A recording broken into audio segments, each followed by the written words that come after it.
जी। महाराज जी 6-7 महीनों से यूट्यूब के माध्यम से आपसे जुड़ा हूँ। महाराज जी, परिवार में काल सर्प दोष, पितृ दोष है, इसके लिए हम क्या उपाय करें? प्रभु के पास होकर भी कोई भी दोष, शुक्र, शनिचर, राहु, केतु, कुछ किसी की ताकत नहीं कि भगवान के नाम जप करने वाले का बाल बांका भी कर सके।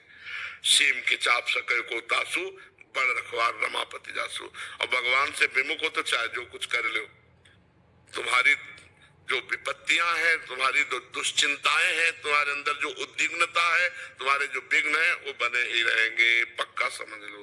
कहा हनुमंत विपत्ति प्रभु सोई, जब तब सुमिरन भजन न होई। जब तक भगवान का भजन नहीं करोगे तो ये सब सरकारी आदमी है, ये सरकारी आदमी आकर विघ्न डालते रहते, क्योंकि सरकार की संपत्ति है। तुम्हारा शरीर, तुम्हारा मन, तुम्हारा जीवन सब कुछ भगवान का है, और तुम भगवान का भजन न करके मनमानी आचरण करोगे तो एक ग्रह नक्षत्र सब जो भगवान के चरणों से विमुख है वो कुछ भी कर ले, कभी शांति को प्राप्त नहीं होगा। और जो भगवान का भजन करता है तो कोई भी उसके साथ कुछ कर ले, उसका कभी बाल बांका नहीं कर सकता। काल सर्प दोष, शनि और भी ग्रह नक्षत्र जो पे कृष्ण चरण मन अर्पित तो करी है का नवग्रह रंग, ये कुछ नहीं कर सकते। महाराज जी ऐसा था, कुंडली देख के किसी ब्राह्मण ने बताया था। भैया हम ज्यादा किसी के विषय में नहीं बोलेंगे। कुंडली बिछा करके और ठीक ठीक कह के दे दे कि आप मूल भागवत करा ले महाराज जी घर पे। भगवान की प्रसन्नता के लिए करो कि हे भगवान, आपकी प्रसन्नता के लिए मैं भगवत चरित्र का गान करवा रहा हूँ, तो सब ठीक हो जाएगा। जहाँ पर कृपा राम की हुई, तहाँ पर कृपा करे सब कोई। ग्रह नक्षत्र कोई भी भगवान का जो आश्रय लिए हुए है, नाम जप कर रहा, घर में 10 मिनट नाम कीर्तन करो। अगर कोई घर में दोष रह जाए तो मैं बताना, हद तक लाए आगे भी वही ले जाएंगे। भगवान का भरोसा रखो। अगर सुनो, राष्ट्रपति अगर हाथ रख दे तो मुकदमा हार जाने पर, फांसी की सजा हो जाने पर भी वो मुक्त हो जाएगा। ऐसे भगवान जगत के पिता हैं, और भगवान का भजन कर रहे तो सब अच्छे आचरण करो, किसी को दुख मत दो, नाम जप करो। पूर्व का किया हुआ पाप आएगा, हमें दुख देगा, पर हम परास्त नहीं होंगे। और इन सब बातों पर ध्यान नहीं दिया जाता कि अमुक ग्रह, एक देखा तो बहुत अंगूठी पहने थे, तो छल्ला भी पहने थे लोहे का हितधाम में। उन्होंने पूछा ये क्या है? बोले घोड़े की नाल का है। घोड़े की नाल का है तो हम कहा ये क्या? बोले 7.5 बिल्कुल छू नहीं सकता। घोड़े के नाल ठोक करके 50 किलोमीटर उसको दौड़ाया जाता है, इतना बोझा ढोता है। उस नाल से तुम दुख से बच जाओगे। वो खुद दुख भोग रहा है, नाल ठोकवा के रोड में दौड़ रहा है, और तो मतलब कहाँ बुद्धि लोगों की फंसी। राम राम कृष्ण कृष्ण हरि हरि नहीं बोलेंगे। सोचो ना, भगवत भाव कर ले तो सब में भगवान है, उसकी नाल से क्या होने वाला है? आजकल लोग इन्हीं बातों में, मतलब उसका दांत हो जाए, उसका हाथ हो जाए, उसकी ये चीज हो जाए, उसकी हो जाए, ये सब फालतू बातें। नाम जप करो। नाम, कोई शनिचर राहु शुक्र कोई भी परेशान नहीं करेंगे। और नाम जप नहीं करोगे तो अभी एक जैसे तुम्हारी तरह सूट को बूट में थे, उनका बस मैं आपके लिए आया 1 मिनट, उनका बताए, बोले पत्नी ने मार के भगा दिया है, अब आप रख लीजिए। सोचो, एक कुत्ते को पुचकार कर तुम ऐसे देखो तो पूंछ हिलाने लगेगा। मतलब वो अधीनता जानता है प्रेम की, और पत्नी तुम्हारे प्रेम को नहीं जानती। प्यार में इतनी दम है कि पहले गलती किसी से भी होती रही हो, अगर हम प्यार करेंगे और अपना भाव प्रदर्शित करेंगे तो अनुकूल तो होना ही पड़ेगा। चाहे मतलब हम मानते हैं कि पहले कोई चरित्र अपना बिगाड़ लिया, जैसे बॉयफ्रेंड गर्लफ्रेंड, लेकिन आज से हमारे साथ हुआ, अब हम अपने प्यार का समर्पण करेंगे।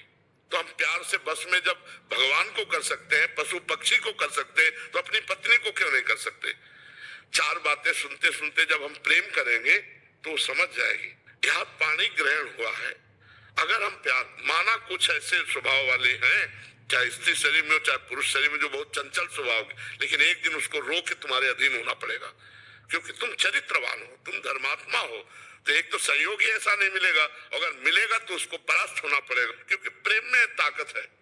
जब भगवान को अधीन कर ले, अजित भगवान को जीत लेता है प्रेमी, तो फिर पत्नी को क्यों नहीं, फिर पति को क्यों नहीं? हम चरित्रवान बने।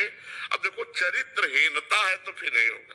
अगर पत्नी ने देख लिया कि ये जो हमारा पति किसी और की तरफ, तो फिर वो ये बर्दाश्त, या आपने देख लिया कि आपकी पत्नी किसी और की तरफ, तो इतना बर्दाश्त नहीं हो सकता।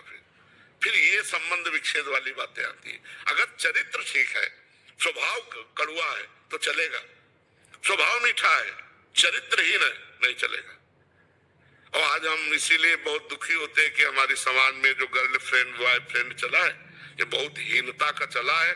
इसमें मतलब पति पत्नी के प्रेम होने में बड़ा संदेह है, क्योंकि वो 4-5 को गर्लफ्रेंड बना के आया या 4-5 को बॉयफ्रेंड बना के आई, ब्रेकअप बॉयफ्रेंड फिर ब्रेकअप फिर, तो अब ये जब आएगी तो वही ब्रेकअप का स्वभाव बना रहेगा, वही स्वभाव, और उसके धर्म को मतलब हानि पहुंचेगी पक्का।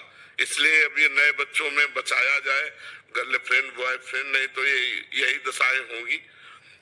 धर्म से चलने वाला जीवन सुखी होगा, अधर्म से चलने वाला दुखी होगा, पक्का परिणाम है। 4 दिन भले अधर्म सुखी दिखाई दे, परिणाम में वो राधे राधे महाराज जी। महाराज जी, मन अशांत रहता है, ये पता होने के बावजूद भी कि मन की शांति एक ही विकल्प से दूर हो सकती है, भगवान का ध्यान लगाए, जाप करें, परंतु उसी क्षण दिमाग ईश्वर की उपस्थिति का प्रमाण मांगता है। महाराज जी, भगवान का अस्तित्व हमारे हृदय में प्रकट हो, ऐसे किसका प्रश्न है? आप हैं ऐसा आपको प्रमाण मिलता है? देख सकते हैं खुद को। आप केवल दर्पण में देखकर आप अपने को स्त्री मानते हैं, सो है नहीं, सो है नहीं। आप, ये आपका ढांचा है, शरीर एक ढांचा है, ना कि आप है। अंदर घुसो तो अलग अलग डिपार्टमेंट है, मन है, बुद्धि है, चित्त है, अहंकार है, इंद्रियां है। आप कहाँ है? आप अपने को देखा है? ईमानदारी से बताओ, कभी अपने को देखा है? नहीं देखा ना? वही ईश्वर है जिसको देख नहीं सकते पर है। आप है, इतना तो है ना कि आप हैं। आप क्या है खुद अपने को नहीं जानते, जबकि आप ईश्वर के अंश हैं। तो उस महान को कैसे जान लेंगे बिना साधना के? जब साधना की जाती है तो अपने आप का साक्षात्कार होता है, उसे कहते हैं आत्मबोध। आत्मज्ञानी वो मोक्ष को प्राप्त हो जाता है, जो अपने को जान जाता है, और जो परमात्मा को जान गया वो प्रेम को प्राप्त हो जाता है। महाराज जी, आप तो संत हैं, आपको तो प्रमाण है प्रभु का भी। नहीं, आप ये बताओ, क्या बुद्धि से आप उस परमात्मा को जान सकते हैं? अगर वो ना जाना ना चाहे तो जान। अरे आप में बैठा है, हम सही बात कह रहे हैं, आप ही हो।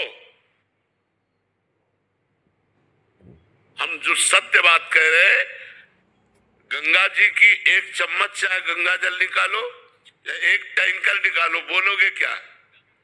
तो पूर्णमदः पूर्णमिदं पूर्णात् पूर्णमुदच्यते पूर्णस्य पूर्णमादाय पूर्णमेवावशिष्यते। उस पूर्ण का जो अवशिष्य होता है, अवशिष्ट शेष भाग, वो भी पूर्ण ही होता है। तुम परमात्मा स्वरूप ईश्वर अंश, जीव अविनाशी, चेतन अमर, सहज सुख राशि। हम लोग शरीरों में पड़ गए, इसलिए हम समझ नहीं पाते कि ईश्वर क्या है। ये अनंत ब्रह्मांड, कृत माने होता है रचना, कृत माने रचना होता है ना। ये प्रकृति सिर्फ माँ से जानता है, सिर्फ माँ जानती, इसका पिता